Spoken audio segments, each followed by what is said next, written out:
Hey guys, Fire here from InDepth Gaming, bringing you another game review. This time we're checking out Sun Wukong vs. Robot.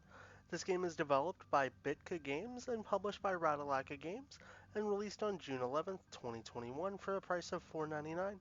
It's currently on sale at the time of recording this video for $3.99, but we did want to showcase the game off, let you see a little bit about what it's about. It's kind of a getting upgrades for your little guy that either build kind of his energy special abilities, as well as up its health as you're going around trying to beat these robotic style bosses when you're playing the game. It's a fairly short game. You'll probably beat the game in about an hour. It is a little skill based, but also not too difficult of a full completion. The controls are fairly simple. You really only have a couple buttons. You'll use your bumpers to navigate between different abilities, move around, and then just simple basic attacks. For the most part, you only really have one and then your special attack at the same time. Around trying to complete all the enemies, navigate different map areas, and just trying to ultimately take out and eliminate all the bosses in the game.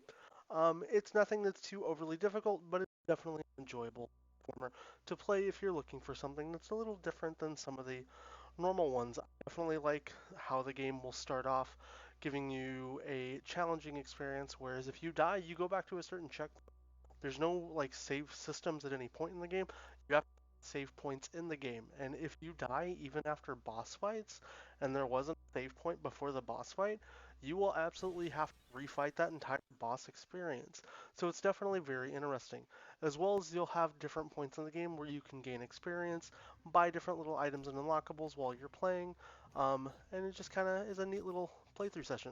Um, a lot of the basic enemies are fairly easy to kill. You're gonna run into some like suicidal bombing guys, but like these little Roomba robots that I like to call them that are just driving around the map for the most part that you're gonna see in the beginning of the game are fairly simple to complete and knock out. You're gonna spend a lot of your time just simply running around looking for various upgrades to improve your character's stats, and then every so often you're gonna hit some of the varying bosses in the game.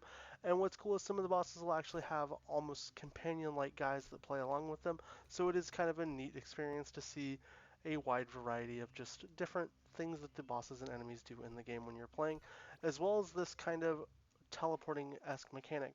Now, as you can see, we've only gone through a very small portion of the map. You'll fill up this entire screen and end up finding all kinds of areas that you can traverse around.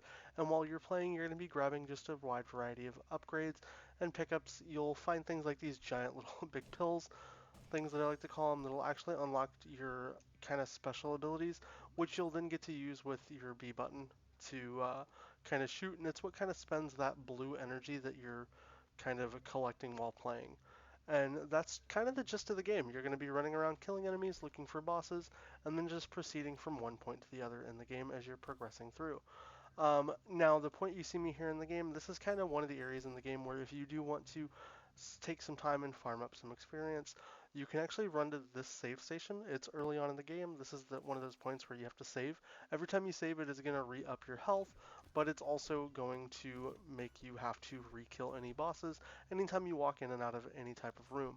So it's going to give you an opportunity to kind of grind up your XP if you want to, kind of have a little easier way, and if you're struggling, you can, kind of help bolster your abilities in the game. Overall, though, it's not too bad of a game. I definitely enjoy it. It's got very simple controls, which I think is what a lot of people look for in platform-esque style games, as well as it's not hard to kind of pick up and go. The boss fights can be very unique and are definitely enjoyable and have their, proper difficulty levels, as well as it's not just, a pushover game. You're going to have a little bit of fun and a little bit of challenge while you're going through, as well as you're not always just going to have, basic low-level enemies. You're going to encounter some pretty big bosses and things that you're going to fight while playing around in the game. As you can see here, I got a really big guy who's probably going to kill me here any second, just because when it comes to talking and kind of doing recordings, it's hard to multitask. Overall, though, if you guys do want to pick up the game, I definitely recommend checking it out. It's a pretty easy completion. Like I said, it'll take just a little bit of time based on your skill level in games, and the price point comes in really nice. Overall, if I have to give the game any type of a rating or review, I'll probably give this game about a 7 out of 10. I definitely recommend picking it up. If you do want to check it out, we do have a link down in the description.